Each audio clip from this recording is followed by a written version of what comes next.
Good morning. We're delighted to have the Secretary of the United Nations here with us. He will make some opening remarks and then we will take some questions. Sir, please. Dear ladies and gentlemen of the media, A very good morning. I'm pleased to be back in Indonesia and to participate in the 13th ASEAN UN Summit meeting. We will focus on a wide spectrum of issues from our cooperation with ASEAN to regional concerns and global challenges. I deeply appreciate Indonesia and ASEAN's determined advocacy on the climate crisis, sustainable development, and non-proliferation and disarmament. And I'm immensely grateful to the over 5,000 peacekeepers from Indonesia and other ASEAN member states serving around the globe. Our world is stretched to the breaking point by a cascade of crises, from the worsening climate emergency and escalating wars and conflicts, to growing poverty, widening inequalities, and rising geopolitical tensions. There is a real risk of fragmentation, of a great fracture in world economic and financial systems, with diverging strategies on technology and artificial intelligence, and conflicting security frameworks. I commend ASEAN and ASEAN member states for their vital role in building bridges of understanding. ASEAN has been an important factor for unity in a divided world. And we need this more than ever in a world that is increasingly multipolar and that requires strong multilateral institutions to go with it, based on equity, solidarity, and universality. Bineka Tunggal Ika, unity in diversity, is not only Indonesia's national motto, it is the key to forging a better future for all. We need cooperation on all fronts. On the peace front, I commend ASEAN's constructive role in working to defuse tensions from the South China Sea to the Korean Peninsula by prioritizing dialogue and promoting respect for international law. I remain deeply concerned about the worsening political, humanitarian, and human rights situation in Myanmar, including Rakhine State, and the plight of the massive number of refugees living in desperate conditions. I welcome ASEAN's principled approach to the five-point consensus, and I urge all countries to continue to seek a unified strategy towards Myanmar. I also appreciate the determined efforts of Indonesia, chair of the ASEAN, to engage all sides to the conflict in political dialogue, and I reiterate my urgent call on the military authorities of Myanmar to listen to the aspirations of its people, release all political prisoners, and open the door to the return to democratic rule. Ladies and gentlemen of the media, greater cooperation is also desperately needed on the climate front. We have just learned that this past June, July, and August were officially the hottest 3 months period on record. The so-called dog days of summer are not just barking, they are biting. Our planet has entered a summer of simmering, the hottest summer on record. Leaders must step up the heat now for climate solutions. We can still avoid the worst of climate chaos, but time is running out and we do not have a moment to lose. I have called for a climate solidarity pact in which all big emitters, and they are the G20 countries that I will be meeting from tomorrow onwards. I have called all big emitters to make extra efforts to cut emissions, with wealthy countries mobilizing financial and technical resources to support the emerging economies. And I presented a plan to supercharge our efforts, the so-called acceleration agenda, which calls on developed countries to reach net zero as close as possible to 2040 and the emerging economies as close as possible to 2050. I commend ASEAN member states, the Indonesia and Vietnam, that are pioneering just energy transition partnerships, a crucial tool to unlock emission cuts, boost renewables, and grow the green economy. Greater ambition is needed across the board, along with much greater support and resources. At the same time, to deal with growing inequalities and to deal with climate action, we need to reform the global financial architecture, making it truly representative of today's economic and political realities and more responsive to the needs of developing countries. We need a new Bretton Woods movement, as the system we have was created after the Second World War, corresponding to the power relations and the economic situation of the world in 1945, very different from the present situation that we are facing now.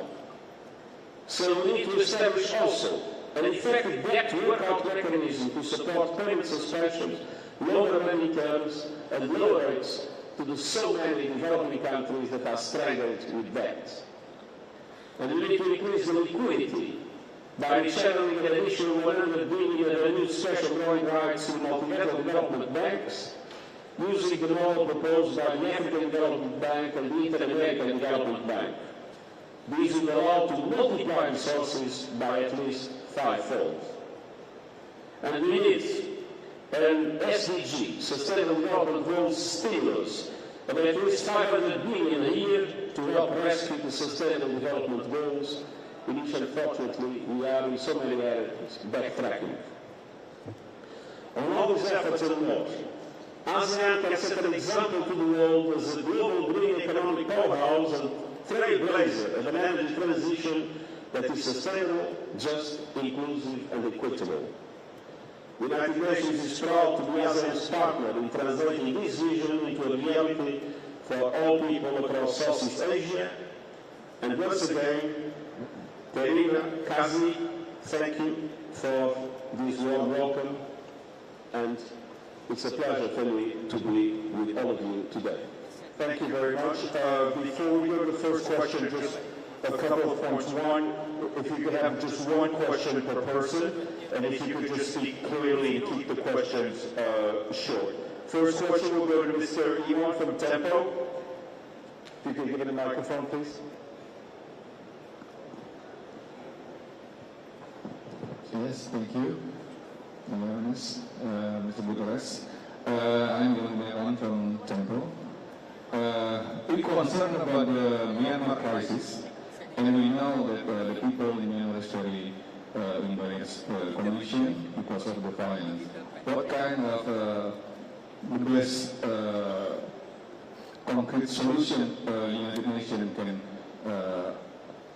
ask to the nation states, member states in the United Nations and ASEAN to solve this problem in Myanmar? Thank you. The problem in Myanmar, and what does ASEAN can do? The United Nations fully supports ASEAN's consensus, 5 points of consensus. And we fully support the initiatives of the Indonesian presidency of ASEAN, and we are strongly hopeful that after Indonesia, with Law PDR, but also with the Troika, Indonesia, Law PDR, and Malaysia, ASEAN will remain totally committed to find a political solution in Myanmar. And that political solution will, of course, need the release of all political prisoners and need to clearly pave the way for the reestablishment of democratic institutions in the country. Mr. Whitekid from Channel News Asia. Thank you. Good morning, Secretary General. I'm Whitekid from CNA. The UN has recently, through Mr. Martin Guterres, has met the Myanmar Army Chief Min Aung Hlaing. He's also met the NUG side, and we're obviously here to meet ASEAN. How have these recent engagements helped the UN shape its policy in terms of aid distribution, especially to people who are not living in army-controlled areas? Thank you. First of all, I would like to make a clarification. For the UN, there is a clear distinction between humanitarian efforts and political efforts. And the humanitarian principles are very simple. Humanitarian actors, like the head of OCHA, like the heads of agencies, and I myself was head of the UNHCR for 10 years, humanitarian actors need to be able to talk to everybody, everywhere, in order to guarantee humanitarian access. Even sometimes with terrorist organizations, when that is absolutely crucial to protect the people. So it's necessary to clearly distinguish what are humanitarian contexts from political ones. There is no political meaning in any humanitarian context. Humanitarian contexts aim strictly at addressing the dramatic humanitarian needs of people. On the other hand, we are doing our best to mobilize our country team and to mobilize the international community in order to find the resources that are necessary to address the dramatic humanitarian needs of the population inside Myanmar because of the conflict and because of mismanagement, and also the dramatic situation of the Rohingya refugees, namely in Bangladesh, where unfortunately we have had a meaningful decrease in international financial support. It's time for international financial support for Myanmaris inside and outside the country to be re-established at the necessary levels, because we are witnessing an enormous tragedy and we lack the resources needed to respond to it. Thank you. Mr. Mahdi from Compass.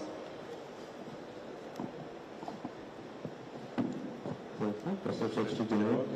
You have mentioned about food security several times, but polarization encourages countries to carry out protectionism. Some on food security. Food security, sir. Yeah. How does UN see this risk in the future, and what are the UN efforts to overcome this situation? Well, first of all, we do not have lack of food in the world. What we have for many populations in the world is the lack of resources to access food.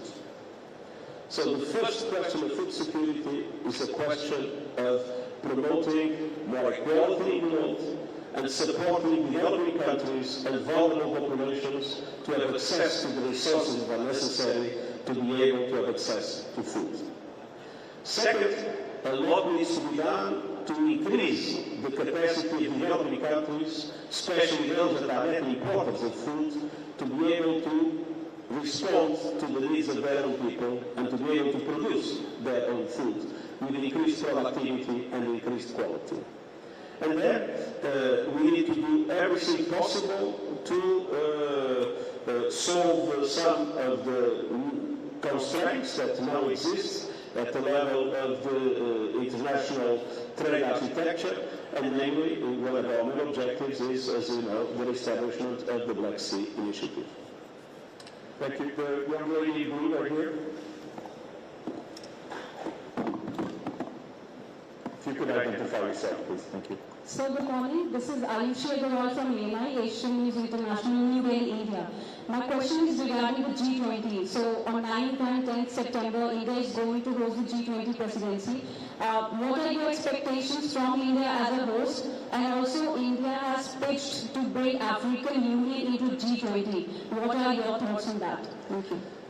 First of all, I'm confident that India will do everything possible to make sure that the geopolitical divides that exist are overcome and that the G20 can conclude with possible results. There are, of course, questions that for me would be essential.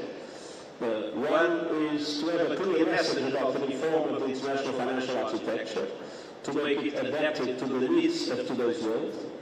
Second, to create conditions in debt relief and in access to concessional funding, long-term concessional funding, to allow developing countries to be able to overcome the impacts of COVID-19 and the war in Ukraine and the many other situations that are putting so many developing countries on the verge of debt distress and on situations in which they have not the fiscal space to attend the needs of their own peoples. And at the same time, I would be obviously very interested in seeing the emerging economies and the developed countries that are gathering in the G20 to be able to come to a united approach to an increased ambition in mitigation to reduce emissions as we are facing a catastrophic climate situation, and ambition in justice to provide developing countries with the resources they need for climate action, in adaptation and in mitigation. The second on the African Union participation. The UN has a very solid partnership with the African Union. Africa has a serious problem of representation in today's international institutions. When they were created, the African continent had few independent countries. Most of the countries were still under colonial regimes. And so Africa was a double victim of colonialism itself, and then of the fact that when the UN was created, the Bretton Woods system was created, the African countries were not there. So that is why I'm strongly supportive of the presence of an African country, at least as a permanent member of the Security Council, that I consider it essential to reform the Bretton Woods system for Africa to have a stronger participation, and of course I would be very happy to see the African Union as a member of the G20. Thank you. Mr. Akil, Jakarta Post. Mr. Akil, thank you, Secretary General. What do you think other issues other than green economy where ASEAN could do more to respond to immediate environmental crises like air pollution?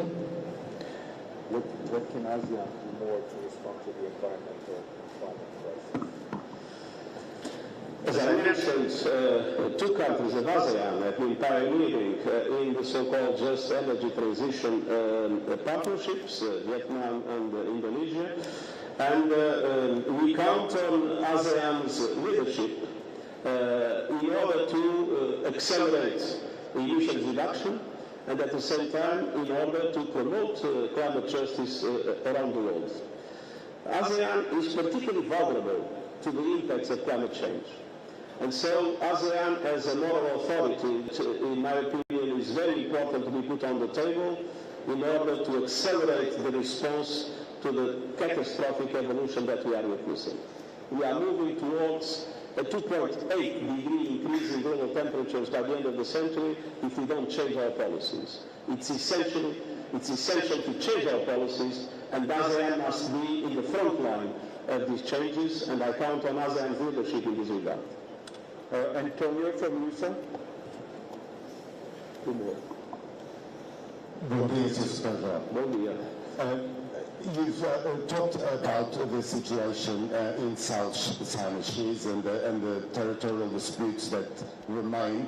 Timor-Leste a few years ago tested out UNCLOS in resolving its border issues with Australia. Do you think that could be an example to sort out some of these problems? And another brief question, the cereal supply crisis remains because of the Russia-Ukraine war. There are indications that a significant percentage of the cereals actually went to the European Union rather than developing countries. How do you see this being resolved? Do you think that this deal will continue to go ahead? Thank you.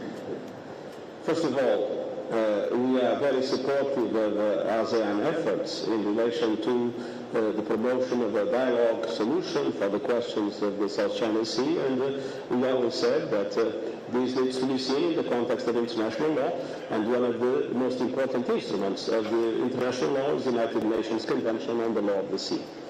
On the other hand, the truth is that the majority of the exports of Ukraine to the Red Sea was going to developing countries. There was also an important share going to developed countries. But one thing that needs to be recognized is that when you have a large amount of grains that are introduced in world market, that brings the prices down. And when that brings the prices down, everybody benefits. At the same time, when we interrupt these, that brings the prices up. And when the prices go up, everybody, of course, suffers. So, independently of the fact that there was a meaningful part of what was exported that went to the developed world, even if the majority went to the developing world, the truth is that the impact in global prices was, and this is something you can consult, in the numbers, globally positive, because when prices go down, everybody benefits. Last question to the young lady here. Go ahead, yeah. Good morning, Russia TTV channel. If the Green Deal is so important, why don't you and the United Nations insist on fulfilling the obligation which were done for Russia before? We are deeply engaged in not only returning to the Black Sea Initiative, but also in implementing our memorandum of understanding with the Russian Federation. And contrary to what was recently said, we remain very actively engaged, and mainly actively engaged in aspects related to the access of the Russian Federation both to financial markets and to different other aspects in order to facilitate its exports. And we believe that it's necessary to create a system of mutual guarantee that the Russian Federation is able indeed to overcome difficulties that still exist, even if many have been solved, and at the same time guarantees that with that we will have the restoration of the Black Sea Initiative. Because as you can imagine, the difficulties we are facing to get the goodwill of the other partners around the world are dramatically increased when the Russian Federation bombs harbor installations and warehouses of grains, because that creates the doubt whether the Russian Federation would be ready to go back to the Black Sea Initiative, and that creates some resistance in other countries. And we are making all efforts to restore an environment in which mutual guarantees can be given for the solution of the problems to be possible. Great. Thank you very much. Thank you.